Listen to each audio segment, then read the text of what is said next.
This is you. You don't just walk into a room, you scan it.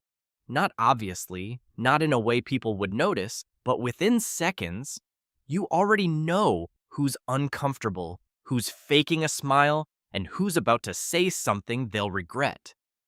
No one taught you that. You just do it. And people call that emotional intelligence. They say things like, "You're really good with people," or "You just get it." But that's not what this is. Because normal emotional intelligence doesn't feel like this. It doesn't feel like your brain is running background analysis on every tone shift, every pause, every micro expression, like it's trying to prevent something. It doesn't feel like you're always just slightly ahead. So let me ask you something. Why do you notice things other people completely miss?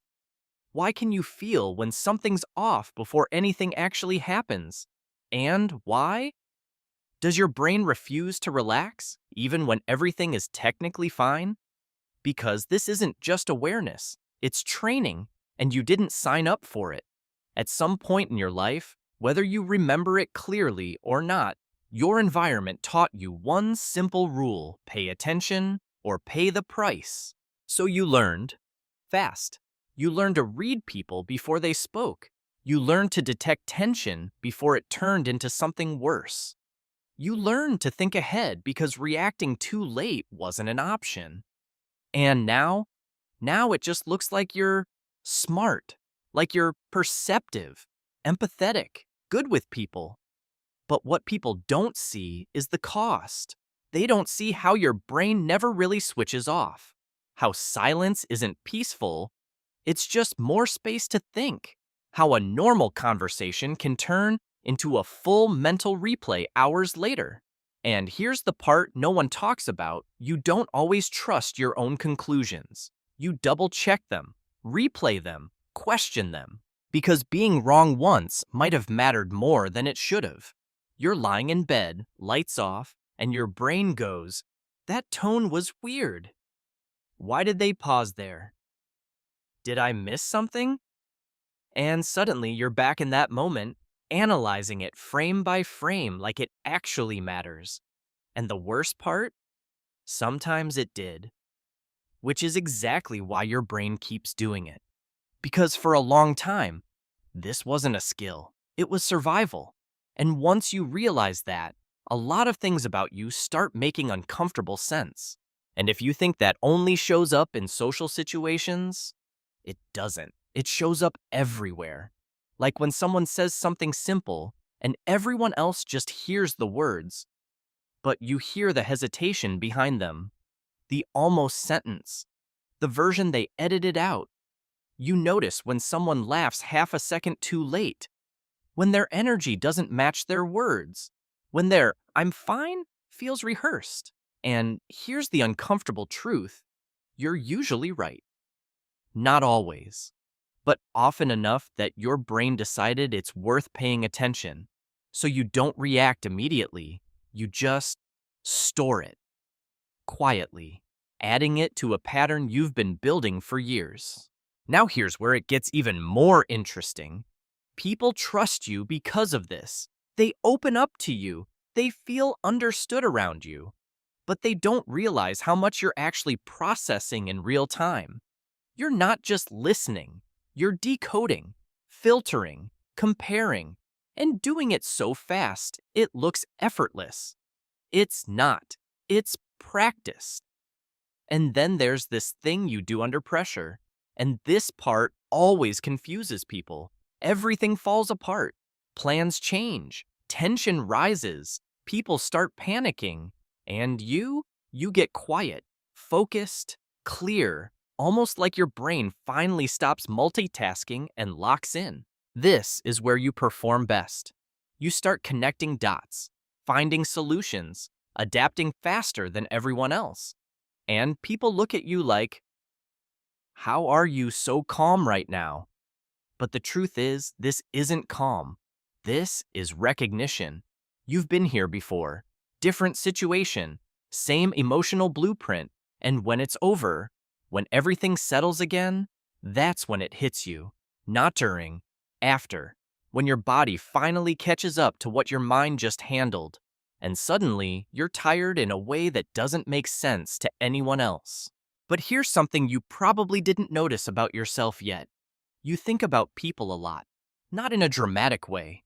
In small, quiet moments, in the car, in the shower, while doing something completely unrelated.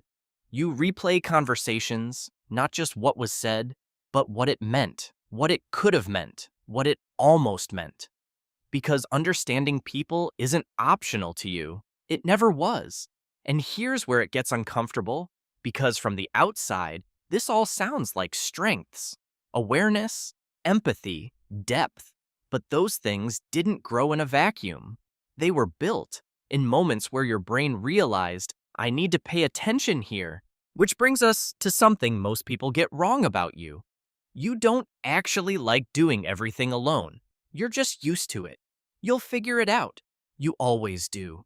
Even when you're tired. Even when you shouldn't have to. Because trusting someone to handle it for you doesn't feel natural. Handling it yourself does. So you became independent. Not loudly, not in a look-at-me way, just quietly reliable. And, at the same time, you feel everything more. And I mean everything. A song doesn't just sound good, it hits something. A random kind gesture that stays with you way longer than it should. And small things, they're not small to you. A slight shift in tone, a look that lingers a second too long. You feel it immediately, which makes the world feel richer, but also heavier. Because you're not just experiencing your own emotions, you're absorbing fragments of everyone else's too. And this is the part people misunderstand the most. When it comes to trust, you're not slow, you're selective. You don't rush it. You don't assume. You observe. You test. Not consciously, but it happens. Because you've learned that not everything that looks safe actually is. So your circle stays small, and your standards stay high. And when someone finally earns that trust, it's not casual. It's real. Then there's your relationship with doing nothing or trying to. You sit down. You finally have time. No distractions. And for a moment, it's quiet. And then your brain starts filling the space. Old conversations, unanswered questions, things you thought you moved past. This is why rest feels unnatural to you. Not because you can't relax, but because your brain was never trained to. So you stay busy. Not always because you want to, but because stillness doesn't always feel safe. But maybe the most defining thing about you is this.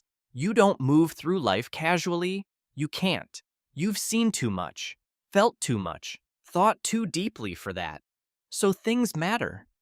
More than they seem to for other people. You don't just want experiences, you want meaning.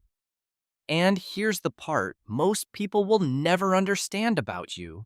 You didn't choose to become this aware, but now that you are, you can't go back.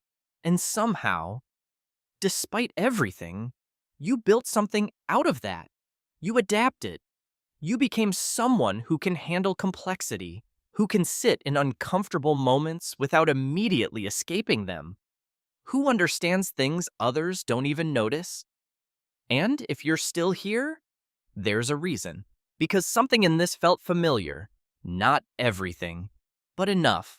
This way of thinking, this constant awareness, it gives you an edge, but it also comes with weight. And no one really explains how to balance that. So now the question isn't how you became like this. You already know that part. The real question is, what do you do with it? Do you keep carrying everything? Or do you start deciding what's actually yours to hold?